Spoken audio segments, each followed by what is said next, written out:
Hello and welcome back to JEE nerds. तो आज मैं तुमको थोड़ा-सा अलग अवतार में दिख रहा हूँ और चश्मा-वश्मा लगा के, और मुझे दिख रहा है कि स्क्रीन का ग्लेयर आ रहा है चश्मे पे। थोड़ा-सा माफ़ी चाहूँगा तुम लोगों से, थोड़ा-सा तुम्हें उसको बियर करना पड़ेगा।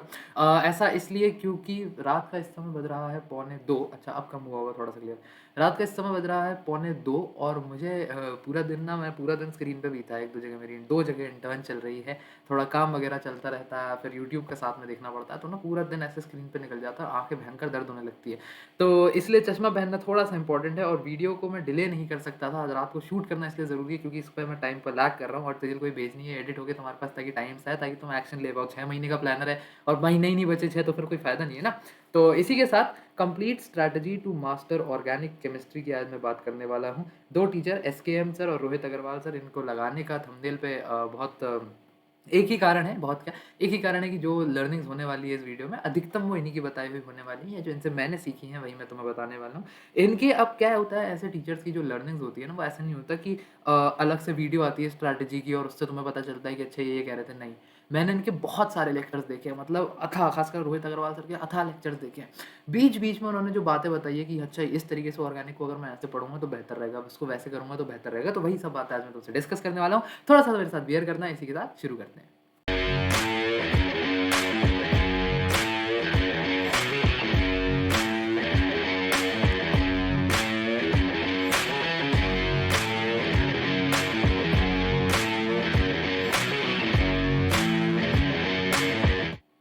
देखो, तो सबसे पहले 2024 के पेपर का एनालिसिस, मैंने जो भी वीडियोज़ बनाई है अभी तक, सबसे पहले मैं ये काम ज़रूर करता हूँ। ये बहुत ज़रूरी चीज़ है। क्यों? क्योंकि इससे हमें पता चलता है कि 2025 में पेपर कैसा आएगा। एक बहुत अच्छा अनुमान हमें इसका मिल जाता है। तो organic had the highest weightage out of the 3 domains of chemistry, यानी कि फिजिकल, इनऑर्गेनिक और ऑर्गेनिक में से सबसे ज़्यादा 40 से 45% जो वेटेज था, वो तुम्हारी ऑर्गेनिक का रहा था। तो इसलिए ऑर्गेनिक की इंपॉर्टेंस ऑल द मोर बढ़ जाती है। इनऑर्गेनिक पहले अच्छी रहती थी, बट क्या सिलेबस रिड्यूस हो गया तो उसके बाद वो बचती नहीं है, और फिजिकल में जो तुम्हारा है वो न्यूमेरिकल में अधिकतम पूछा जाता है, तो वहाँ पे उसका ज़्यादा इंपॉर्टेंस है। बाकी एनसीईआरटी ओरिएंटेड पूछी गई ऑर्गेनिक बहुत ज़्यादा और फेयरली ईज़ी लेवल पे थी, कि तो बहुत ज़्यादा टेंशन लेने वाली बात नहीं है। आगे जो मैं प्लानर बताने वाला हूँ, अच्छा इस वीडियो में मैं तुम्हें क्या-क्या बताने वाला हूँ ये भी बता देता हूँ। सबसे पहले 2024 का पेपर एनालिसिस अपन लोगों ने किया, इसके बाद अपन लोग जाएँगे कुछ रिसोर्सेज़ डिस्कस करेंगे, ऑर्डर ऊपर-नीचे हो सकता है। रिसोर्सेज़ अपन लोग कुछ डिस्कस करेंगे, उसके बाद अपन शॉर्ट नोट्स कैसे बनाने हैं। बच्चों को बहुत सारे बच्चों को शिकायत रहती है कि भैया ऑर्गेनिक याद नहीं रह रही है, भैया ऑर्गेनिक में दिक्कत आ रही है, तो उसको टैकल करने का एक बेहतरीन तरीका निकाल के लाया हूँ। उस पे बात करेंगे, कहाँ से पढ़ना है, कैसे पढ़ना है, प्रैक्टिस मेथोडोलॉजी पे बात करेंगे, ऑर्गेनिक को प्रैक्टिस करने की क्या सही तरीका है। तो ये सब अपनी बातें चलती रहेंगी। नेक्स्ट स्लाइड पे चलते हैं। Can't remember reactions. अगर तुम्हें बहुत शिकायत रहती है कि भाई साहब भैया मुझे ऑर्गेनिक याद नहीं होती, भैया मुझे समझ नहीं आता, इतने सारे चैप्टर्स हैं, खासकर अब से जब बच्चे 12th में आए होंगे उनको तो समझ आ रहा होगा कि भाई alkyl halide, alcohol phenol ether, फिर उसके बाद aldehyde, ketone, carboxylic acid, amines, ये सब फलाना ढिमका, इतने रिएजेंट कैसे याद रखेंगे। ऑर्गेनिक को लिखो, ऑर्गेनिक को लिखो। अगर तुम पढ़ रहे हो कि एक्सपोर्ट रिएक्शन पढ़ रहे हो, तो उसको लिखो, पूरे रिएक्शन को। जितना ज़्यादा रिएक्शन लिखोगे, जितना ज़्यादा ऑर्गेनिक लिख लिख के याद करोगे, उतना ज़्यादा फायदे में रहोगे। मेरी बात गांठ बांध लो। हमारी एक साइंस की टीचर हुआ करती थी, ऐसे जब हम 9th में थे ना, तो 11th-12th को पढ़ाती थी, और हमारे वो एक अच्छा बैच नहीं होता स्कूल में, तो उसको उसको उन्होंने अच्छी टीचर दे दी थी। तो वो पीटीएम पे बहुत झाड़ती थी बच्चों को। हमें भी झाड़ा, ऑफ कोर्स, मैं तो, तुम्हें लगता है ये झाड़ने वाला मटेरियल। तो हमारी मम्मी आई और उन्होंने एक बात बोली थी जो यहाँ पे बहुत रेलेवेंट है। उन्होंने मेरी मम्मी से कहा था कि आपका बच्चा अगर बिना पढ़े, बिना पेन कॉपी के पढ़ाई कर रहा है, तो पहला तो वो आपको बेवकूफ़ बना रहा है और दूसरा वो खुद को बेवकूफ़ बना रहा है। अब तुम ज़्यादा समझदार हो, इस बात का मायने समझने के लिए लिख के पढ़ना बहुत ज़्यादा ज़रूरी है। मैं ये नहीं कह रहा कि सारे सब्जेक्ट सब कुछ लिख के पढ़ो, ना मैं ये कह रहा हूँ कि हर चीज़ लिखते रहो। भैया तुम्हारा बहुत लंबा पेपर है, बहुत बड़ा पेपर है, बहुत सिलेबस है उस पेपर का, लेकिन मेरे कहने का मतलब ये है कि जो चीज़ अगर याद नहीं हो रही, उस याद ना पाने से निजात चाहते हो, लिख लो। लिख के बहुत अच्छा चांस है कि तुम उस पे बेटर हो जाओगे, ठीक है? उसके बाद make separate short notes for name reactions as they are NTA's favourites when it comes to organic. Name reaction बहुत सारे हैं, ये बताने की कोई ज़रूरत नहीं। Frankland reaction, Wurtz reaction, Kolbe's synthesis. Kolbe's synthesis हो सकता है, तुमने ऐसे पढ़ लिया होगा, 12th वालों ने तो पढ़ लिया होगा, अल्कोहल फिनोल ईथर, मतलब और रीमर टीमन रिएक्शन। इतने सारे रिएक्शन हैं, जो खासकर नेम वाले रिएक्शंस है ना, दबा के, मतलब दबा के सवाल पूछ रहे हैं एनटीए से। नेम रिएक्शंस के शॉर्ट नोट्स बना लो, कैसे बनाने हैं वो भी आगे बताऊंगा। और रिएक्शन मैकेनिज्म्स, एक चीज़ जिसकी हम अंडरमाइन कर देते हैं इंपॉर्टेंस, खासकर नेम रिएक्शंस के लिए, वो है रिएक्शन मैकेनिज्म। हमें लगता है reaction mechanism JEE Mains level पे क्या ही पूछा जाए, और वैसे भी इतनी लंबी चीज़ है, कौन पढ़े कौन याद करे। देखो, ऐसा है, रिएक्शन मैकेनिज्म तुम्हें 2 एस्पेक्ट में हेल्प करेगा। पहला, अगर तो क्वेश्चन आ गया डायरेक्टली रिएक्शन के किसी एक स्टेप से पूछ के, जैसे रीमर टीमन रिएक्शन एक स्टेप में नहीं होता, उसमें 3-4 स्टेप होता है। फॉर्मेशन होता है, कार्बोकैटायन होता है ना, कैटायन फॉर्मेशन होता है, जहाँ तक मुझे याद है। करेक्ट कर देना मुझे कमेंट्स में अगर मैं गलत बोल रहा हूँ। ऐसे फिर होता है, उसमें काम काफ़ी सारा है ना, और लास्ट में उसके पास अपने वो बनता है। तो लेकिन मैं क्या कह, बेंजीन नहीं बनता है। मैं ये कह रहा हूँ कि ऐसा है कि अगर उसने एनटीए वाले ने तुमसे पूछ लिया कि भैया ये स्टेप बताओ, इस स्टेप में कौन सा रिएजेंट डला है, यहाँ क्या हीट डाली है, क्या करा, तो क्या कर पाओगे, कैसे बताओगे। इसलिए अगर तो डायरेक्ट क्वेश्चन आ जाते हैं तो वो बहुत ज़्यादा ज़रूरी है। डायरेक्ट क्वेश्चन खास कर नेम रिएक्शन से पूछता है, ऐसा नहीं करेगा कि किसी भी रैंडम रिएक्शन के बीच में से तुमसे सवाल पूछ लेगा, वो तो बेवकूफ़ी है यार। 1 करोड़ रिएक्शन के 1 करोड़ मैकेनिज्म है, पागल हो गया। लेकिन नेम रिएक्शंस के लिए मैं तुम्हें कह रहा हूँ कि इसको याद कर लो। और दूसरा, रिएक्शन मैकेनिज्म्स ना तुम्हें अंडरस्टैंडिंग भी तुम्हारी बहुत अच्छी बना देते हैं। जैसे कि मतलब सपोज़ करो तुम्हें पता चल गया कि अच्छा कोई कार्बोकेटायन मैकेनिज्म से फॉरवर्ड कर रहा है, रिएक्शन में जा रहा है, तो तुम्हें फिर पता होगा कि अच्छा इसके लिए फेवरेबल मैकेनिज्म SN1 है, क्योंकि कार्बोकेटायन स्टेबिलिटी देखनी है अपने को। कोई अगर वहाँ SN2 मैकेनिज्म से जा रहा है तो वो क्यों जा रहा है, क्योंकि स्टीरिक हिंड्रेंस ज़्यादा है वहाँ पे। तो इस सब चीज़ों से ना तुम्हारी अंडरस्टैंडिंग बेटर बैठती है। Polar protic solvent, polar aprotic solvent, polar protic solvent carbocation को फेवर करता है। तो ये सब चीज़ें जो है, इनके कारण मैं कहता हूँ रिएक्शन मैकेनिज्म्स को एक बार पढ़ लो और नेम रिएक्शंस के रिएक्शन मैकेनिज्म्स को याद कर लोगे तो बहुत फायदे में रहोगे, ठीक है। अगली बात कर लेते हैं अपन शॉर्ट नोट्स कैसे बनाने। देखो यहाँ पे मैं एक रफ ड्रॉ करते हुए साथ में पॉइंटर्स को उठाते हुए समझाता हूँ। ये तुम्हारा एक पेज है तुम्हारे शॉर्ट नोट्स का, ठीक है। सबसे पहले ऊपर रिएक्शन का डिस्क्रिप्शन या नेम। सपोज यहाँ पे तुम्हारा रिएक्शन है रीमर टीमन रिएक्शन, तो तुमने यहाँ लिख लिया रीमर टीमन रिएक्शन का नाम। उसके बाद रिएक्शन की वन लाइनर इक्वेशन, ठीक है। यहाँ से गई रीमर टीमन रिएक्शन, फिनॉल पे होता है ना, मैं भाई भूल ही गया हूँ, बट ठीक है तुम्हें याद होना चाहिए, मुझे याद होना जरूरी नहीं है। फिनॉल आई सपोज बनता है रीमर टीमन से, अरे यार याद दिलाना मुझे, कमेंट्स में ड्रॉप करना, ठीक है। यहाँ पे लेकिन उसकी एक इक्वेशन हो गई। तीसरा उसका मैकेनिज्म, ए से गया बी, फिर बी से गया सी से गया, ऐसे नाग नाग बना रहे होते थे हम लोग, हमें अभी तक याद है, ऐसे इतना मजा आता था। कुछ रिएक्शन तो ऐसे ऐसे मैं और सौरे बैठ के ऐसे सांप बना रहे होते थे, ठीक है। उसके बाद यहाँ पे जब ये मैकेनिज्म हो गया, ये हो गया, उसके बाद यहाँ पे कुछ इंपॉर्टेंट पॉइंटर्स इस रिएक्शन से रिलेटेड, ठीक है। इस रिएक्शन से रिलेटेड कैसे पॉइंटर्स, सबसे पहले उसका मैकेनिज्म कौन सा है, carbocation mechanism, carbanion mechanism, SN1 mechanism, SN2 mechanism, elimination E1 E2, जो अलग अलग तरीके के रिएक्शन मैकेनिज्म होते हैं वो तुम्हें पता है। उसका मैकेनिज्म, रिएजेंट्स क्या यूज़ हुए, कौन से रिएजेंट्स को कौन से रिएजेंट्स अगर मैं रिप्लेस कर दूंगा, जैसे NaBH LiAlH4 और NaBr4, कुछ मैं गलत बोल रहा हूँ बट इन दो को जब भी अक्सर साथ में यूज़ किया जाता है। Na वाला जो होता है वो काफ़ी कमज़ोर होता है, तुम्हारा LiAlH4 जो होता है वो बहुत स्ट्रॉन्ग रिएजेंट होता है तुम्हारा, है ना। बाकी सॉल्वेंट पोलर प्रोटिक सॉल्वेंट में फेवरेबल है, पोलर एप्रोटिक सॉल्वेंट में फेवरेबल है। जियोमेट्री, इसकी बहुत इंपॉर्टेंस अंडरमाइन कर दी जाती है जियोमेट्री और आइसोमेरिज्म की। जेई मेंस दबा के भर भर के इससे सवाल पूछ रहा है, क्या बनेगा प्रोडक्ट में, रेसमिक मिक्सचर बनेगा, मेटामर आइसोमर कैसे बनेंगे, कितने आइसोमर निकलेंगे, कौन सा आइसोमर फेवरेबल होगा, कौन सा पैरा पैरा है, ऑर्थो है, मेटा है, कौन सा वाला बनना चाहिए, कौन सा वाला नहीं बनना चाहिए। ये सब सवाल को जेई मेंस बहुत ज़्यादा पूछ रहा है। आइसोमेरिज्म का मैं तुम्हें आगे वेटेज में जब बताऊंगा तो वेटेज सबसे ज़्यादा रह रहा है आइसोमेरिज्म को, और आइसोमेरिज्म से डायरेक्ट कभी सवाल नहीं आता, वो यही करता है, ऑर्गेनिक के तुम्हारे चैप्टर्स उठाता है और उसके बाद इसको आगे पटक देता है। तो इसलिए ज्योमेट्री और आइसोमेरिज्म पे खासा ध्यान देना हर रिएक्शन को पढ़ते हुए साथ, ठीक है।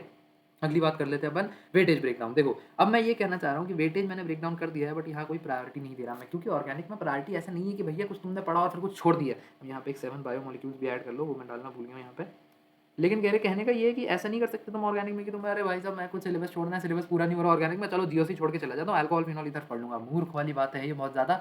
अल्कोहल फिनॉल ईथर को अगर पढ़ना है तो जीओसी पढ़ना पड़ेगा, कार्बोकेटायन पता ही नहीं होता क्या करोगे, तो रीमर टीमर कैसे पढ़ोगे, तुम्हें पता है ना मतलब। इसलिए और ऐसा भी नहीं है कि अच्छा इंडिविजुअल चैप्टर्स में तो अल्काइल हैलाइड छोड़ देता हूँ और अल्कोहल पढ़ लेता हूँ, क्या फायदा निकला। अगर सवाल आ गया ए से बी प्रोडक्ट बन रहा है, बी से सी प्रोडक्ट बन रहा है, जो कि सवाल आता है, ये आता है सवाल, पीवाईक्यूज उठा के देखना। अगर यहाँ पे तुम्हारा काम अल्कोहल फिनॉल से हो रहा होगा और यहाँ उसने अल्काइल हैलाइड डाल दिया और सी पूछा हुआ है, क्या कर लोगे बी निकाल के ए से, कोई फायदा नहीं है ना। इसलिए सिलेबस ऑर्गेनिक में मत छोड़ना, कुछ भी चीज़ें सारी पढ़ के जाना, जितना सिलेबस कवरेज होगा उतना बेहतर होगा, और सारा करना ही है, अपने आप को कोई एग्जिट मत देना, ठीक है।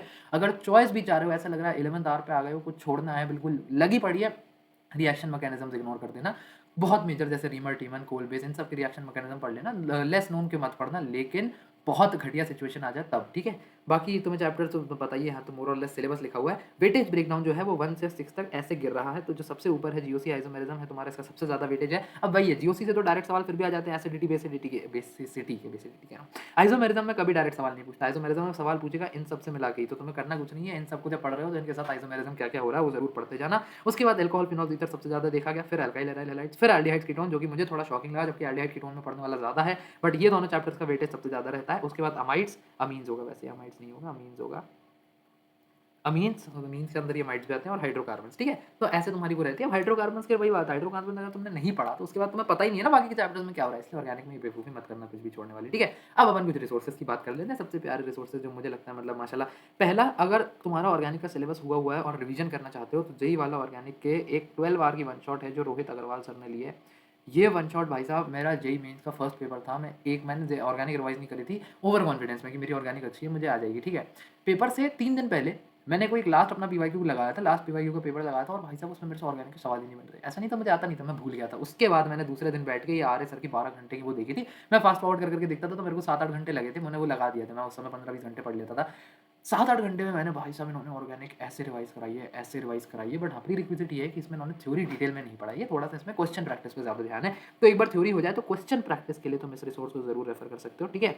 उसके बाद अगर थ्योरी करना चाहते हो, रोहित अग्रवाल सर ने मंज़िल सीरीज़ ली है, उसपे थ्योरी बहुत प्यार से पढ़ाई है, पढ़ सकते हो। पंकज सर का मैं बहुत बड़ा फैन था भाई, पंकज सर बहुत अच्छा पढ़ाते हैं, पंकज सर का अपना चैनल है और मंज़िल फर्स्ट सबसे पहली बार जब मंज़िल निकली थी तो इन्होंने मंज़िल सीरीज़ ली थी, वहाँ से भी तुम इनसे पढ़ सकते हो, बहुत अच्छा पढ़ाया है। रुद्र सीरीज़ करके है, ये तुम्हें वेदांतु जेईई के चैनल पे मिलेगी, अगर जाओगे एक बार देखोगे, मोहित रायान सर ने ली है ये। अब अनअकैडमी के साथ इनका कोई चैनल है, शायद नेक्सस जेईई ऐसा करके चैनल है, उस पे भी जाओगे तो मैंने वो ज़्यादा एक्सप्लोर नहीं करा है, बट टीचर सेम है तो कंटेंट भी और तरीका भी सेम ही होगा, आई एम श्योर। बाकी एक किताब जो मैंने अपने टाइम पे लगाई थी, मेरे पास अभी भी रखी है, उसके आगे मैं सोच रहा हूँ तुम लोगों को भी कुछ क्वेश्चन सॉल्व कराऊँ। मास्टर ऑर्गेनिक केमिस्ट्री एक किताब है, विजय सर, विनीत खत्री सर की, विजय सर की नहीं, विनीत खत्री सर की मास्टर ऑर्गेनिक केमिस्ट्री किताब है, ये बहुत बढ़िया किताब है, इसमें बहुत सारे उन्होंने सवाल वगैरह बताए हुए हैं, तो इस किताब को भी तुम जरूर रेफर कर सकते हो। बाकी दो कुछ टीचर्स जो हैं, विजय सर सबके फेवरेट, विजय सर से पढ़ सकते हो भैया, विजय सर और एसकेएम सर, इनका मैंने नाम यहाँ इसलिए नहीं लिखा है क्योंकि ना ये फ्रीली अवेलेबल यूट्यूब पे नहीं होते जनरली, मतलब इनके कंप्लीट लेक्चर्स नहीं है। विजय सर की पीवाईक्यू सीरीज है, वो तुम देख सकते हो चाहो तो। बट यही बात है कि विजय सर के वैसे मेन शायद ये ऑर्गेनिक भी साथ में लेते हैं, ऑर्गेनिक के एसकेएम सर का तो मेन ऑर्गेनिक है ये, तो मतलब एसकेएम सर तो बहुत फेमस है ऑर्गेनिक के लिए, विजय सर थोड़ा और चीज़ भी पढ़ाते रहते हैं, शायद ये इनऑर्गेनिक भी लेते हैं, तुम्हें एक बार चेक करना पड़ेगा।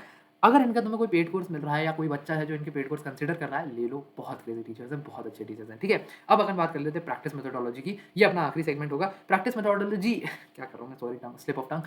हाँ, तो ये इसलिए ज़्यादा ज़रूरी है क्योंकि अपने को यही नहीं पता कि ऑर्गेनिक, अधिकतम बच्चों को मैं देखता हूँ ऑर्गेनिक प्रैक्टिस करें कैसे। तो देखो, पहली बात तो don't underestimate the importance of NCERT for organic, for JEE Mains and advance, दोनों में ही एनसीईआरटी का बहुत बड़ा रोल है। एनसीईआरटी की बैक एक्सरसाइज तुम खोलोगे, यहाँ पे जो कॉमा में लिखे हैं ना, ये स्टेप्स हैं, स्टेप 1 से 2, 2 से 3, 3 से 4, 4 से 5, ठीक है। ऐसे ये सारे स्टेप्स हैं तुम्हारे, कैसे अपने को जाना है। सबसे पहले बैक एक्सरसाइज खोलनी है एनसीईआरटी की, वहाँ पे कन्वर्जन वाले सवाल होते हैं। तुम्हें दिया है बेंजीन, बेंजीन से तुम्हें बनाना है टोलुइन, तो कैसे बनाओगे, ठीक है, तो वो तुम्हें काम करना है। फिर उसके बाद तुम्हें आइडेंटिफिकेशन दे देगा कि अच्छा साहब मैंने बेंजीन से शुरू किया, एक रिएजेंट डाला, दूसरा रिएजेंट डाला, तीसरा रिएजेंट डाला, चौथा रिएजेंट डाला, फाइनल प्रोडक्ट बना ए बताओ क्या है।